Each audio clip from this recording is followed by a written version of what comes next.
কর্মজীবী কল্যাণ সংস্থা এর আওতায় প্রদীপ প্রকল্পের আওতায় আয়োজিত এই অভিভাবক সমাবেশে আমাদের মাঝে উপস্থিত আছেন প্রধান অতিথি হিসেবে মান্যবর সুযোগ্য জেলা প্রশাসক ও বিজ্ঞ জেলা ম্যাজিস্ট্রেট রাজবাড়ী জনাব মোহাম্মদ জাহিদুল ইসলাম মিয়া স্যার। আজকের এই অভিভাবক সমাবেশে সভাপতিত্ব করছেন বীর মুক্তিযোদ্ধা ও কর্মজীবী কল্যাণ সংস্থা KKS এর নির্বাহী পরিচালক জনাব ফকির আব্দুল জব্বার। এবং আমাদের আজকের এই অভিভাবক সমাবেশে আরও উপস্থিত আছেন অতিরিক্ত জেলা প্রশাসক শিক্ষা ও ICT জনাব তারিফুল হাসান স্যার এবং জেলা থেকে আগত জেলা প্রাথমিক শিক্ষা অফিসার জনাব তবিবুর রহমান এবং আমাদের গোয়ালন্দ উপজেলার অফিসার ইনচার্জ সহ আমার সম্মুখে উপস্থিত আজকের এই অভিভাবক সমাবেশের যারা মধ্যমণি মূল প্রাণ আমাদের গোয়ালন্দের অভিভাবকবৃন্দ, ছাত্রছাত্রী সহ প্রিন্ট এবং ইলেকট্রনিক মিডিয়ার উপস্থিত সম্মানিত ব্যক্তিবর্গ, সবাইকে সালাম এবং শুভেচ্ছা।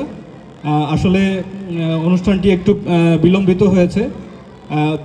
আমি আমাদের গোয়ালন্দ উপজেলায় আমাদের মান্যবর সুযোগ্য জেলা প্রশাসক স্যারের আগমন উপলক্ষে স্যারকে স্বাগত জানাচ্ছি।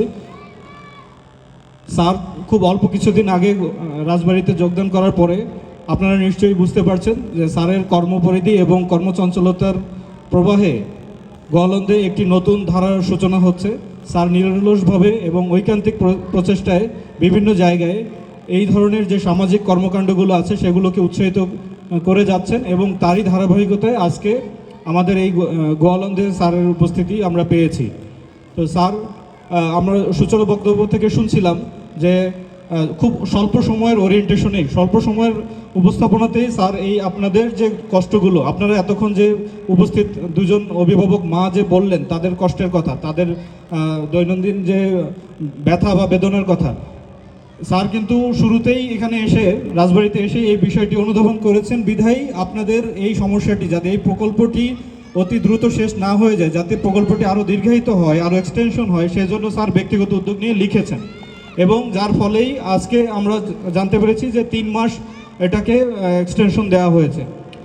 আমরা যদি অতীতে তাকাই, আমাদের এখানে সভাপতি মহোদয় উপস্থিত আছেন, তাদের মতো যারা সমাজ সংস্কারক বা বিদ্যুৎসাহী আছেন তাদের সাথে নিয়ে অতীতকাল থেকেই ইন্ডিয়ান সিভিল সার্ভিস ICS বলেন বা CSP বলেন, তারপরে BCS বলেন, এই সেবা বা এই সার্ভিসে যারা ছিলেন, যারা অগ্রগামী ছিলেন, অতীতে যারা তারকার মতো আলো দিয়েছেন, তারা কিন্তু সমাজ সংস্কার, শিক্ষা বা পিছিয়ে পড়া জনগোষ্ঠীর উন্নয়নে কাজ করেছেন।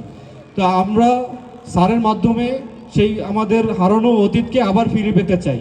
সেই হারানো অতীতকে গোয়ালন্দ সহ রাজবাড়ী জেলায় আমরা পুনঃপ্রতিষ্ঠা করতে চাই। তো আমি আর দীর্ঘায়িত করছি না, স্যার সহ উপস্থিত জেলা থেকে আগত অন্যান্য অতিথিবৃন্দকে আবারও গোয়ালন্দে স্বাগত জানিয়ে আমি আমার বক্তব্য এখানে শেষ করছি। সবাই ভালো থাকবেন, সুস্থ থাকবেন। ধন্যবাদ স্যারকে তার মূল্যবান বক্তব্য দেওয়ার জন্য।